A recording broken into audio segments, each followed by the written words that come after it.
पंचप्राण कौन है पंचप्राण हाँ प्राण अपान उदान समान व्यान से सब तो गोटे वायु तार ना कौन से अलग अलग हाँ प्राणटा 10 प्रकार प्राण प्रकार 10 वायु 10टा हाँ 5टा वायु प्रधान वायु आ 5टा उपवायु तो काम अर्थ है जे वायु गुड़ाक सब तार कार्य नहीं तार ना सब अलग अलग ना सीना अलग अलग दिखाई किंतु से वायु जो कहुई आमर अम्लजान तो ना कौन से हाँ वायु मान अम्लजान किंतु प्राणवायु जो प्राणवायु आज्ञा से अम्लजान ना कौन ना ना शुण वायु मान अम्लजान वायु मान पवन किंतु से माने आमर जो शास्त्रकार माने जो वायु कहते से कहते से वायुर क्षेत्र धिरे को को शक्ति सब काम करची चेतन शक्ति आमर जो हृदय ऊर्ध्व को जो वायु गति करुची से ऊर्ध्वमुखी गति वायुर ना हूँ प्राण शक्ति प्राण वायु नाभिरु तलू को जो वायु गति निम्न गति करुची से निम्न गति वायु को कहुए अपान वायु नाभिरे स्थिर भाव में जो वायु रही सेटा हूँ समान वायु कंठरे जो वायु रहा कहते उदान वायु कंठरू ललना चक्र पर्यंत है ललना चक्र जो वायु अच्छी कहते व्यान वायु व्यान सर्व शरीर ये वायु रहा 5 प्रकार है छाड़देले आउ 5 वायु रही नागक्रम कुकर देवदत्त धनंजय बुझल कि नाग क्रुम कुकर देवदत्त धनंजय आज्ञा जो आमर रहा जो कंठरे को वायु नाभिरे जो अलग अलग कहले 5 प्रकार सब ये सब तो वायु गोटे प्रकार शरीर को जाऊँगी जोटा कंठरे रोचे से नाभि आड़ की जापारनी से वायु जीवनी मो कथा शुण कंठ आड़े नाभि आड़ को सीना पवन जाऊँगी कंठरे जो वायु रहा अर्थ कंठरे जो शक्तिटा अच्छे से शक्तिटा वायु धीरे जिते मिसिला आज्ञा आज्ञा आज्ञा कंठरे जो शक्तिटा रहा से शक्तिटा वायु देह मिसला तार ना प्राण वायु उद्यान वायु आज्ञा से उद्यान वायु जे आज्ञा मुझे कौन कि से वायु सहित मु भावुची सब तो वायु गोटे बुझे दूची तम तम सन्देहटा मु दूर कर दूची आमर जो समुद्र अच्छी आज्ञा समुद्र जल कौन गोटे नुहे कि आज्ञा आज्ञा किंतु जल पथ गुड़िक सब भिन्न भिन्न आज्ञा किंतु से जल आज्ञा किंतु तादे जो पथ जो जाऊँगी जो पथ जो जीवाशिया कर जो गति पथ जो जहाज मानकर गति पथ गुड़िक सब भिन्न भिन्न तेणु आमर जो शरीर भितर पवन सीना गोटे ये जो शक्ति गुड़ा चेतन शक्ति रही से भिन्न भिन्न चेतन शक्ति गोटे गोटे जगार सब काम करुच्ची प्राण शक्तिटा हृदय कंठ मध्य से जगार काम करुच्ची अपान वायुटा नाभिरु मलाधार पर्यंत से जगार काम करुच्ची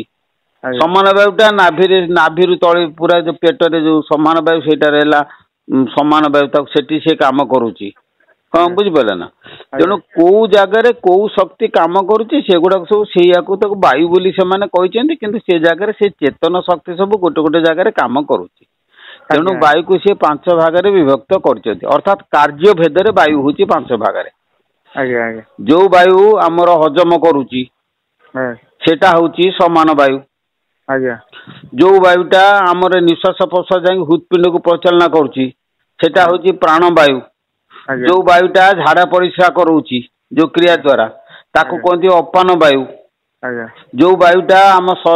कंठरे रहीकि आमर शब्द संचालन कर मुखरे ताकू कहते कौन ना उद्यान वायु जो वायुटा सारा शरीर आम चर्म को भेड़िक आम शरीर भितर टोटाल सब कम गोटे इंद्रिय क्षमता सब कम करुच्ची ताकू कहते उद्यान वायु कार्य नहीं कि वायु हूँ 5 भाग में विभक्त वायु हूँ गोटे किंतु कार्य हूँ 5 प्रकार बुझला ना से शक्तिटा से वायु से काम शक्ति वायु माध्यम से स्पंदन शक्ति सब काम करुच्ची से हूँ गोटे गोटे अलग अलग नाम नागकर्म कुकुर देवदत्त धनंजय को वायुटा हाई सृष्टि करुच्ची को वायुटा छिंक सृष्टि करुच्ची कौन बुझिपारे ना एगुड़ाक सब गोटे गोटे वायु ना को वायु पलक पकाउची को वायु द्वारा एगुड़ाक सब हूँ गोटे गोटे वायुर ना आज्ञा आज्ञा आपनकर को वीडियो रे एटा को डिटेल्स देखि हबो ବାୟୁ ନା ବାୟୁ ବିଷୟରେ पंच प्राण वायु हिसाब रे मु देखिबो वायु साधन रु सरची पाठ तुलसी गछुर सरची काठ सेटा को देखो सेतरे जदी न पाइबो ताले ये जेती कहली सेती सुनो मु से विषय छाड़ी नहीं कि कोन मोर ख्याल पने 300 400 वीडियो हेलानी ओथरे केते ना आगे मु आपनकर सब वीडियो देखे हां हमर ब्रह्मगिरी आगे जा सुंदर कथाडा मैं गोटे वैज्ञानिक कारण किबा जिंस ओडा देखि पारछु सुनि पारछु जोटा कि वैज्ञानिक सम्मत तेणु बहुत बहुत आपन को माने प्रणाम करछु आज्ञा खाली गोटे कथा 2 मिनिट समय दियंतु हमर जो गोविंद गोविंद गोविंदर बाबा सुन मु एते कहि परिम नै काहे ना गोविंद गोविंद गोविंदर अर्थ से सब प्रकृत जिनिस नुह तमे जा पचारछ काहे कि ना सीए ताको जगन्नाथ दास लिखिछ नबाके चंद्रे 3 थर गोविंद बोली को उच्चारण करछन कि 3 थर गोविंदर अर्थटा कोन बोली कि कौन सी शास्त्र रे नहीं मु तुमको केमिति कहबी से सब मनगढ़ा कथा जो माने फांका आवाज कहउछन्ती तांको पचार से कहि देबे बुझि बोले कि गोविंद अर्थ गोविंद इति गोविंद गो अर्थ गोरु बिंदी बिंद अर्थ अर्थ चारण करिबा गो चालक जे गोरु मान को चालन करते तांको गोविंद बोली कि कहा जाए गई अर्थ प्राण गो अर्थ गा अर्थ शरीर जे शरीर मन प्राण को जे चालन करे तांको गोविंद बोली कि कहंती कौन बुझ पाइले ये होचे गोविंदर शब्दर अर्थ आ तमे पचछ 3 थर गोविंदर 3टा गोविंदर 3टा अर्थ कोन कौन बुझ पाइले ना यार सर तो नुए हम तो से प्रथम कथा पचार जे जगन्नाथ दास थर 3 थर गोविंद शब्दर अर्थ संस्कृत भागवत रे नाही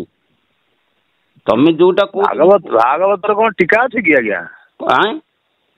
भागवत शास्त्र रो कोन टीका अछि कि हां भागवत टीकाटा जगन्नाथ दास करछन्ती भागवत जगन्नाथ दास कोन मनुर भागवत लिखछन्ती कि व्यास भागवत जगन्नाथ दास ए जो गोविंद माने 3 थर संबोधन कले हां से कोन जगन्नाथ दास एते अज्ञान थिले के नाही तो मु तो से कथा कहूने मु कहूची जगन्नाथ दास मनगढ़ा ना मनगढ़ा अर्थ गुडा सब मनगढ़ा काहे ना से जो 3 थर गोविंद कहले से 3 थर गोविंद को संबोधन करे ता पद पकिया पे कहले किंतु सेटा संस्कृत भागवत रे नाही ना ना संस्कृत भागवत रे एटा नियारा ये जगन्नाथ दासंकर निज ताने मु जानि नै तार कोन अर्थ जे दिव्य द्रष्टा जगन्नाथ दास साधारण लोक नहंती नाही मु तो कहूनी से साधारण लोक बोली जगन्नाथ दास मोर नाम देखिछन्ती माने तार किछि भावार्थ निश्चित भाबरे अछि से थिबो काहे कि आपण ना से थिबो से भावार्थटा मो ज्ञान रु आज्ञा प्रणाम आज्ञा आपण जहाँ आपनकर सुनु आम वार्ता आपण कोठी अछन्ती तेणु आपन को भद्रक आज्ञा आज्ञा ब्रह्मगिरी मु आपन भी 2 थर 3 थर कॉल करलेनी जा आपन को बहुत बहुत माने धन्यवाद आपन को प्रणाम भी करछि दूरे थाकी आपन गुरुदेव